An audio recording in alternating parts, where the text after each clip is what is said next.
EVS के जो बार बार exam में पूछे जाते हैं उन सभी प्रश्नों को इस क्लास में लिया गया है और इस क्लास को देखने से आपका कॉन्फिडेंस काफ़ी बढ़ जाएगा। तो पहला प्रश्न स्टार्ट करते हैं। कक्षा 5 में पाठ किसके जंगल में चर्चा करने के लिए अध्यापिका ने सूरमणि के सच्चे किस्से को सुनाया जिसमें उसके एक केंद्र तौरंग की स्थापना की थी जो कि देखा या देखता था। किसको देखता था?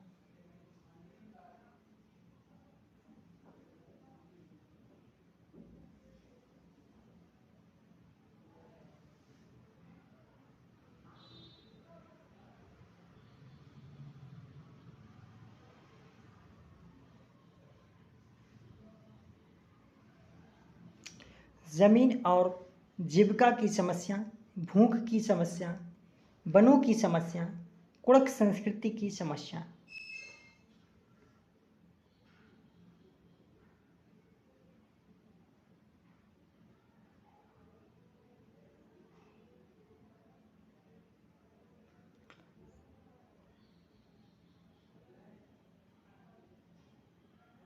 क्या देखता था ये? वनों की समस्याएं और भूख की समस्याएं दोनों को देखता था। अगला प्रश्न है, निम्नलिखित में से किससे सहयोग भावना से कार्य करने का अभिप्राय सीखा जा सकता है?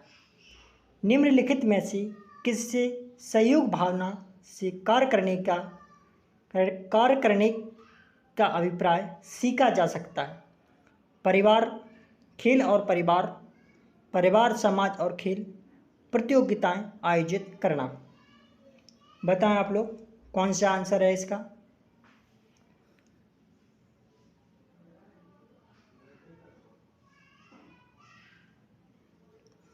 निम्नलिखित में से किससे सहयोग भावना से कार्य करने का अभिप्राय सीखा जा सकता है?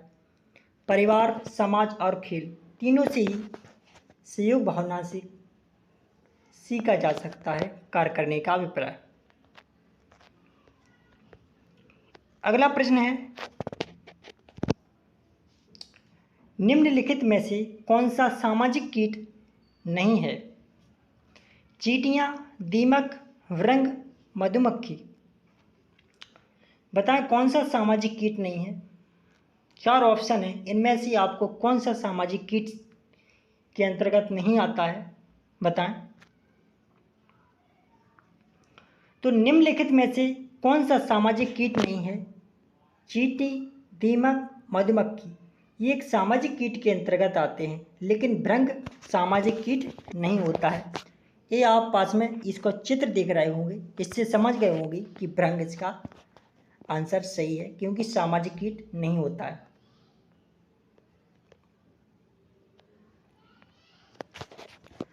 बलसाड़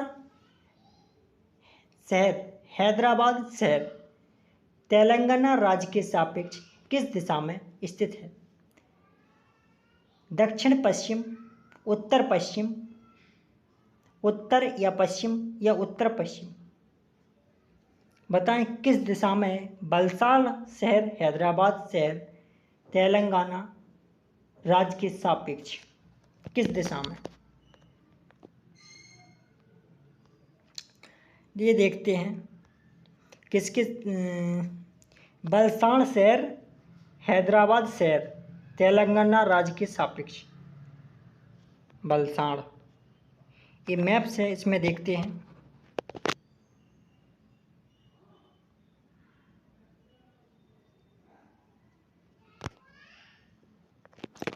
इसमें बलसाड़ शहर कहाँ पर दिख रहा है?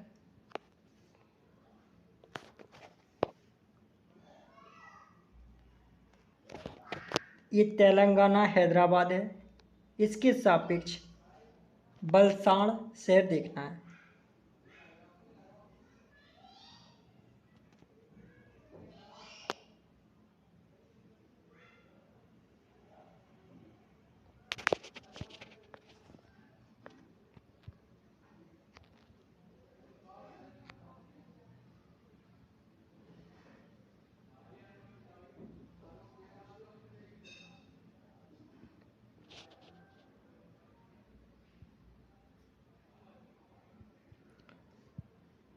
अरेबियन मुंबई महाराष्ट्र, हैदराबाद तेलंगाना,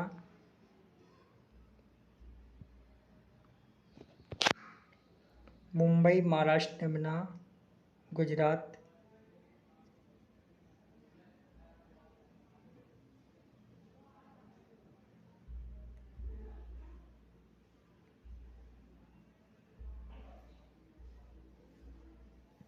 इसका आंसर है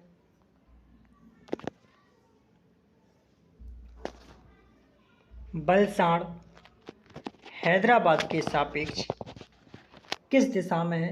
तो पश्चिम दिशा में है, क्योंकि बलसाड़ केरल का एक शहर है और तेलंगाना पूर्व में है और बलसाड़ पश्चिम में है।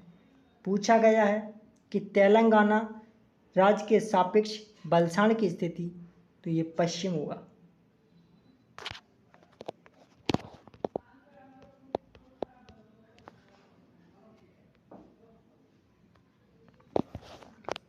अगला प्रश्न है, निम्नलिखित में से कौन सी मुद्रा अबू धाबी में प्रचलित है? निम्नलिखित में से कौन सी मुद्रा अबू धाबी में प्रचलित है? डॉलर, रुपए, दिरहम, टका।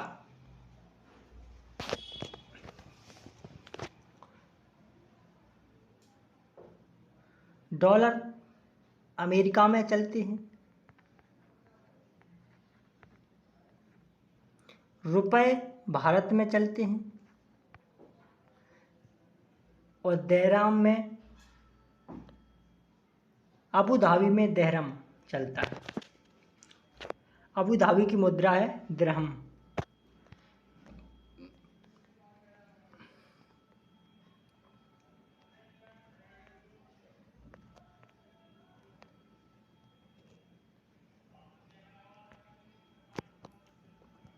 अगला प्रश्न है, चेराव नृत्य में व्यक्ति बांस की डंडियों को पकड़कर युग्मों में एक दूसरे के सामने आमने सामने जमीन पर बैठते हैं। जैसे ही ढोल बजता है, बांस को जमीन पर पीटा जाता है। नर्तक बांस की डंडियों के अंदर और बाहर पैर रखते हैं, कूदते हैं और ताल पर नाचते हैं। निम्नलिखित में से कहाँ पर चेराव नृत्य किया जाता है? मणिपुर, मिजोरम, असम, ओडिशा। बताएं किस जगह किया जाता है चेराव नृत्य?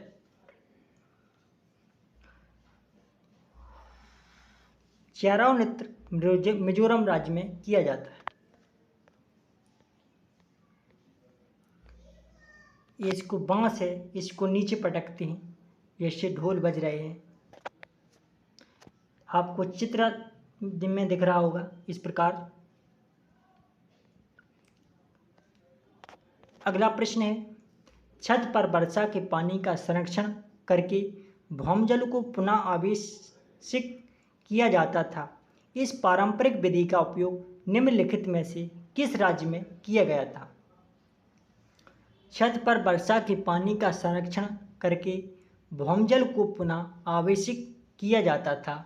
इस पारंपरिक विधि का उपयोग निम्नलिखित में से किस राज्य में किया जाता था? मध्य प्रदेश, राजस्थान, पंजाब, बिहार।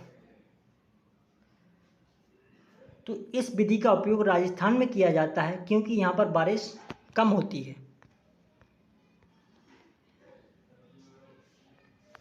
अगला प्रश्न है, भारत के निम्नलिखित राज्यों में से ब्रह्मपुत्र नदी कहाँ से होकर बहती है? भारत के निम्नलिखित राज्यों में से ब्रह्मपुत्र नदी कहाँ से होकर बहती है? असम और मिजोरम, मेघालय, अरुणाचल प्रदेश और असम, त्रिपुरा और मणिपुर। किस जगह से बहती है ब्रह्मपुत्र नदी? बताएं। तो ब्रह्मपुत्र नदी का बहती है अरुणाचल प्रदेश और असम।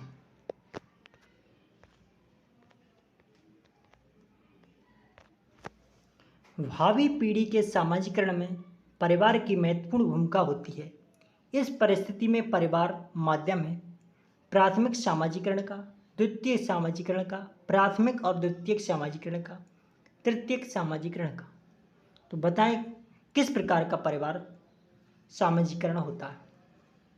सामाजिकरण में परिवार की क्या भूमिका होती है? बताएं आप लोग। भावी पीढ़ी के सामाजिकरण में परिवार की महत्वपूर्ण भूमिका होती है। इस परिस्थिति में परिवार माध्यम है प्राथमिक सामाजिकरण।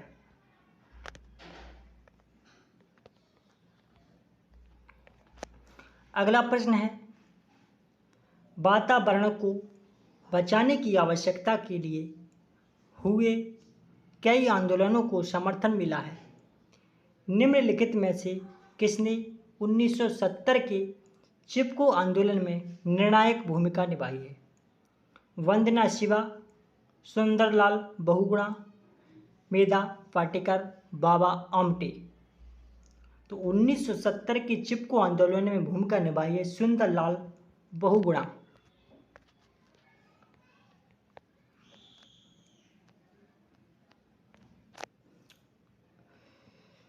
महाराष्ट्र, मध्य प्रदेश और गुजरात में बड़े बांधों के निर्माण के कारण स्थानीय व्यक्तियों को अपने प्राकृतिक आवास को छोड़ना पड़ा। इस प्रकार की गतिविधि को क्या कहते हैं? तबादला, स्थानांतरण द्वारा अंदर आना, स्थानांतरण द्वारा बाहर जाना या विस्थापन।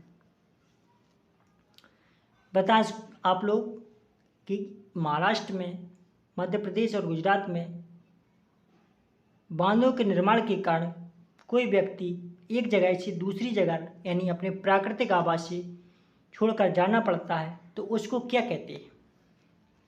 बताएं आप लोग।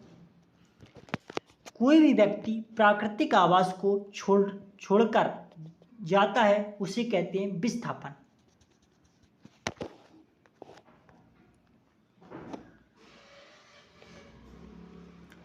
हमें पके हुए भोजन को खुला या बिना फ्रिज में रखे लंबी अवधि के लिए नहीं छोड़ना चाहिए।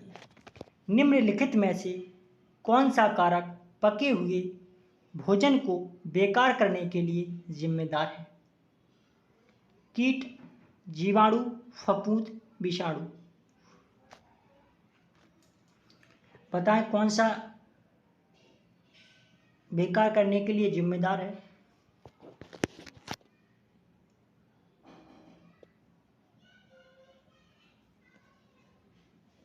फफूंद और फंगस ये जिम्मेदार हैं।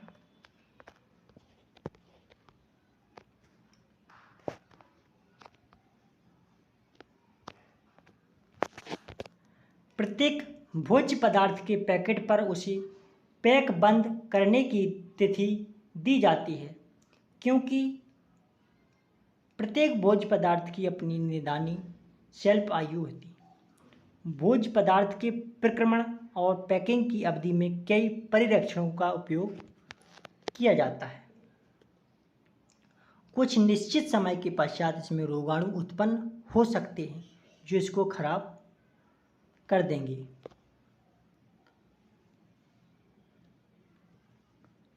हमें उन भोज्य पदार्थों का उपयोग नहीं करना चाहिए जिन पर लिखा हुआ समय समाप्त हो चुका है।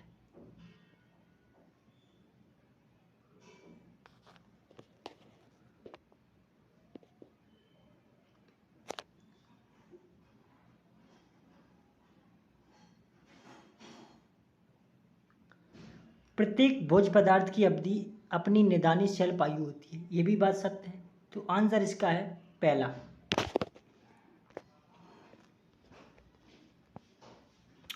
अगला प्रश्न है,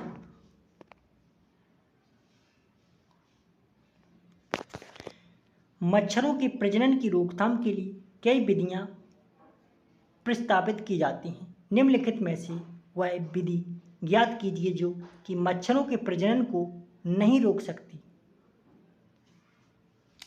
बताएं आप लोग कौन सी विधि ऐसी है जो मच्छरों के प्रजनन को नहीं रोक पाएगी?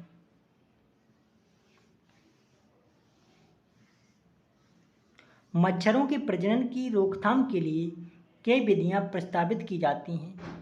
निम्नलिखित में से ज्ञात कीजिए कि जो मच्छरों के प्रजनन को नहीं रोक पाएगी। तो कूलर के पानी को सप्ताह में कम से कम दो बार बदलें। ये बात रोकने की है। तालाब और पानी इकट्ठा होने वाले स्थानों में मछली डालें जो कि मच्छरों की लार्वा को खा लेती है। ये भी बात सत्य है। लेकिन यदि किसी स्थान पर पानी इकट्ठा हो गया है तो तेल डालें। ये भी बात सत्य है। लेकिन मच्छरदानी का प्रयोग करें। मच्छरदानी का प्रयोग करने से प्रजनन नहीं रुकता है। तो इसमें पूछा गया था प्रजनन को नहीं रोकती। तो आंसर इसका बनेगा सी।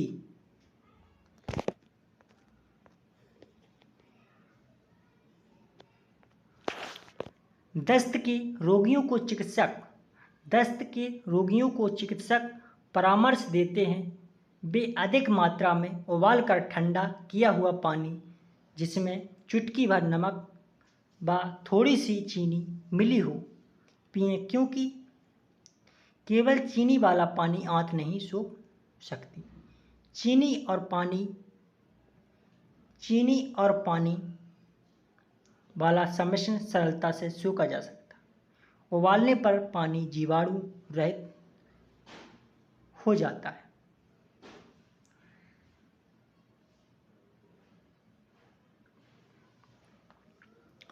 दस्त के रोगियों को चिकित्सक परामर्श देते हैं वे अधिक मात्रा में उबालकर ठंडा किया हुआ पानी जिसमें चुटकी भर नमक व थोड़ी सी चीनी मिली हो पिएं, क्योंकि यह केवल चीनी वाला पानी आंत नहीं सूख सकता। चीनी और पानी वाला सम्मिश्रण सरलता से सूखा जाता है और उबालने पर पानी जीवाणु रहित हो जाती। बी और सी इसका यानी डी आंसर बनेगा। अगला प्रश्न है कक्षा 3 में हमारा भोजन नामक अध्याय को पढ़ाते समय शिक्षक जोसेफ विद्यार्थियों से आपस में चर्चा करने को कहते हैं कि उन्होंने कल क्या खाया था। इस चर्चा का क्या उद्देश्य है? तो अपने साथियों से साझा करने की उन्होंने क्या खाया, भोजन की विविधता के पहलुओं को साझा करना, संतुलित आहार क्या है इसकी परिचर्चा करना, साझा करना कि क्या खाना सामान्य है। इनमें से कौन सा आंसर है बताएं आप लोग। तो कक्षा 3 में हमारा भोजन सामान्य अध्याय को पढ़ाते समय शिक्षक जो सब विद्यार्थियों से आपस में चर्चा करने को कहते हैं कि उन्होंने कल क्या खाया था। इस चर्चा का क्या उद्देश्य है, संतुलित आहार क्या है इसकी चर्चा करना।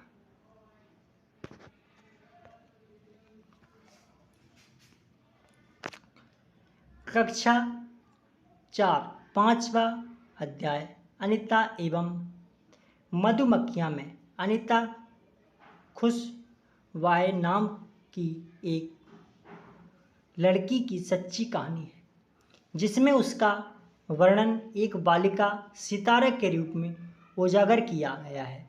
इस प्रकार की पहल का सर्वाधिक उपयुक्त उद्देश्य क्या है? दर्शाना कि लड़कियां कैसे खुश होती हैं एवं उनको प्रोत्साहित करने पर अत्यधिक बल देना चाहिए। दर्शाना कि इस प्रकार लड़कियां समाज में बोझ हैं, ये भी गलत। दर्शाना कि इस प्रकार लड़कियां अनभिज्ञ हैं, ये भी गलत। बी इसका राइट आंसर है। यह दर्शाना कि नारी शक्ति बालिका शक्ति किस प्रकार गतिशील है तथा सशक्तिकरण को प्रदर्शित करते हैं।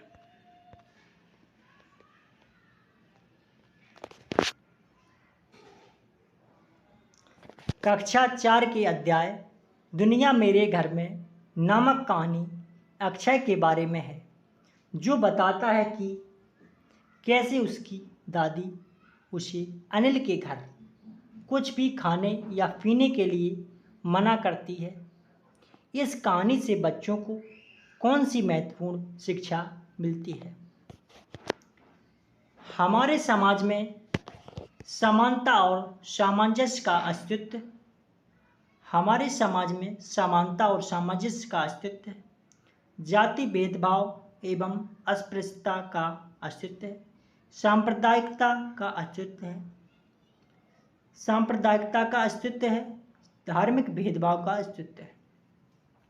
कौन सा सही है बताएं? कक्षा 4 की अध्याय दुनिया मेरे घर में नामक कहानी अक्षय के बारे में है, जो बताता है कि कैसे उसकी दादी उसे अनिल के घर कुछ भी खाने या पीने के लिए मना करती है। इस कहानी से बच्चों को कौन सी महत्वपूर्ण शिक्षा मिलती है? हमारे समाज में समानता और सामंजस्य का अस्तित्व।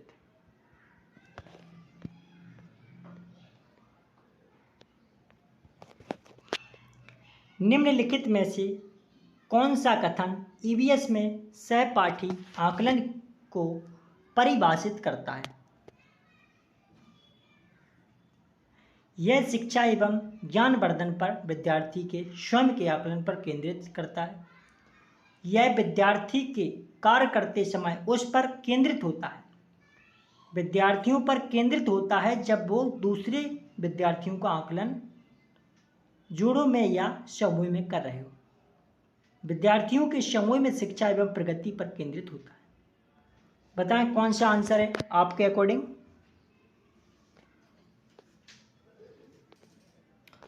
तो इसका जो आंसर है वो है विद्यार्थियों पर केंद्रित होता है जब वो दूसरे विद्यार्थियों को आकलन जोड़ों में या समूह में कर रहे हो।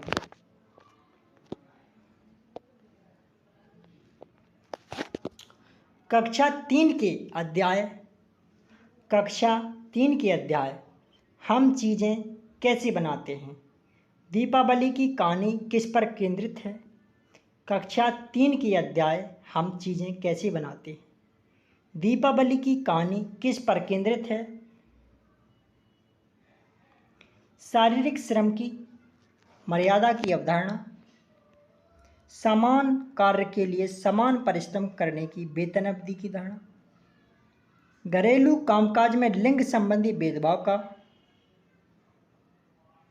की अवधारणा, व्यवसाय की अवधारणा है। कैसी है? व्यवसाय की अवधारणा।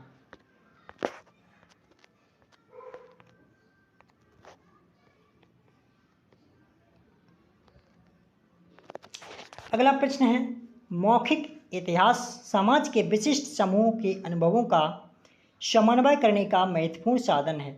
इस संदर्भ में इंगित कीजिए कि कौन सा कथन सही है।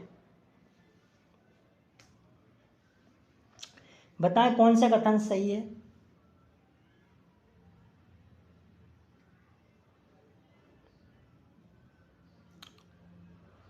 जल्दी बताएं आप लोग कौन सा कथन इसका सही है।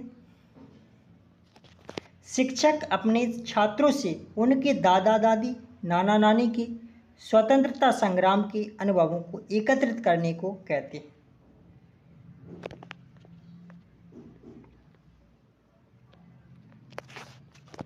स्थान विशेष को समझने के लिए बच्चों को मानचित्र बनाने की कला का ज्ञान आवश्यक है। प्रस्तुत वाक्यों में से कौन सा मानचित्र के बारे में सही है? स्थान विशेष को समझने के लिए बच्चों को मानचित्र बनाने की कला का ज्ञान आवश्यक है। प्रस्तुत वाक्यों में से कौन सा मानचित्र के बारे में सही है?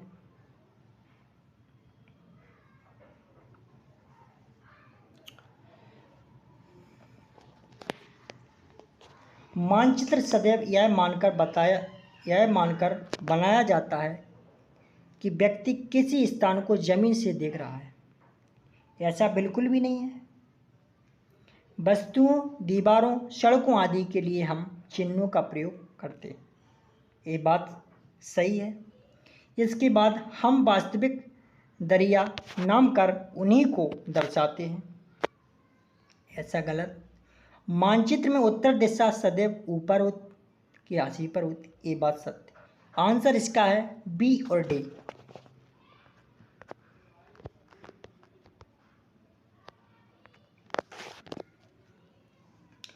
निम्नलिखित में से कौन सा साधन जल के अभाव एवं इसका किसी क्षेत्र पर पड़ने वाले प्रभाव की चर्चा का सर्वोत्तम माध्यम है? पाठ्यपुस्तकें, सिर्फ साधन, विश्वकोश, समाचार पत्र की रिपोर्ट। बताएं कौन सा है? निम्नलिखित में से कौन सा साधन जल के अभाव एवं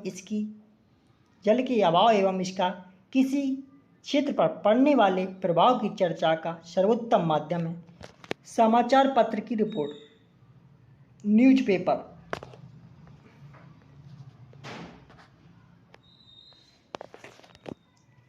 विद्यार्थियों के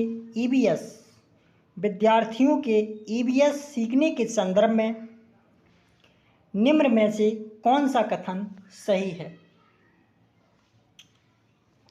बताएं, ईवीएस सीखने के संदर्भ में कौन सा कथन सही है?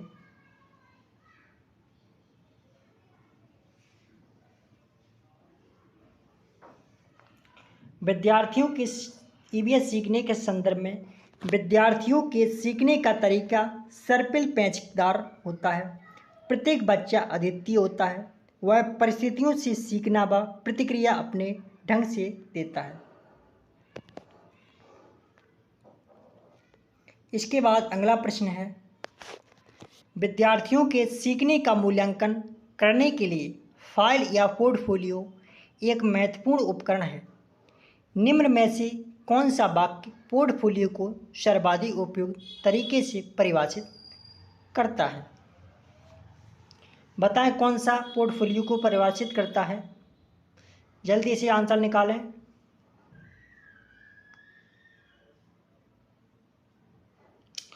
विद्यार्थियों के सीखने का मूल्यांकन करने के लिए फाइल पोर्टफोलियो एक महत्वपूर्ण उपकरण है। निम्न में से कौन सा वाक्य पोर्टफोलियो को सर्वाधिक उपयुक्त तरीके से परिभाषित करता है?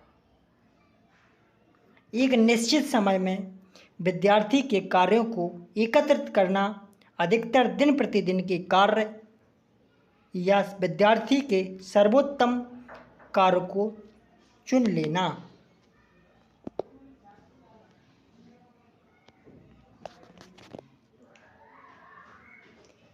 कक्षा में विरोध की परिस्थिति अक्सर उजागर होती है जब कोई छात्र किसी सामाजिक सांस्कृतिक विषय पर चर्चा प्रारंभ करता है। तब एक शिक्षक के रूप में आपकी क्या प्रतिक्रिया होगी? तो छात्र से कहेंगे कि अपने अनुभव साझा करे और कक्षा में इस विषय पर संबोधन करे।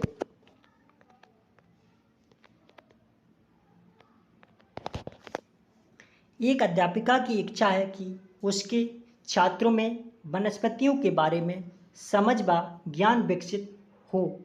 इसके लिए उसे निम्न में से क्या करना चाहिए? उसे करना चाहिए कि छात्रों को अपने साथ विद्यालय के बगीचे में चलने को कहें तथा वहाँ पर सभी पौधों की पहचान करने को कहें।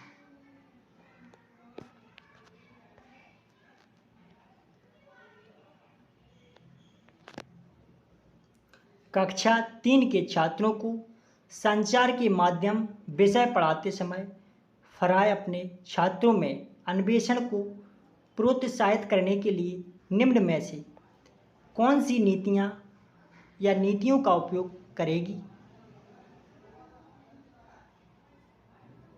छात्रों से कहेगी कि वे संचार के माध्यमों के चित्र एकत्रित करें व उन्हें वर्गीकृत करें।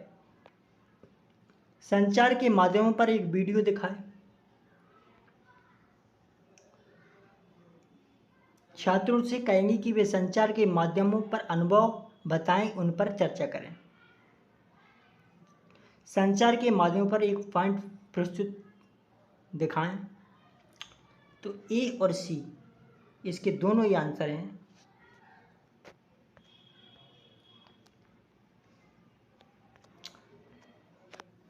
कक्षा 3 की अध्याय ऊंची उड़ान में पक्षियों के विषय पर चर्चा करते हुए शिक्षक टीना छात्रों से कहती है कि वे अपने आसपास पक्षियों व उनकी विशेषताओं का अवलोकन करें।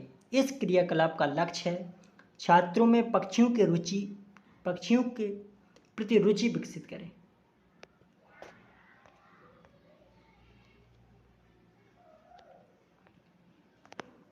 सीमा एक ईवीएस अध्यापिका छात्रों को अपने आसपास की वस्तुओं को संग्रहित करने के लिए कहती है। उन वस्तुओं जैसे धातु का पेन, स्टील की चम्मच, प्लास्टिक की चम्मच आदि को पानी की बाल्टी में डाल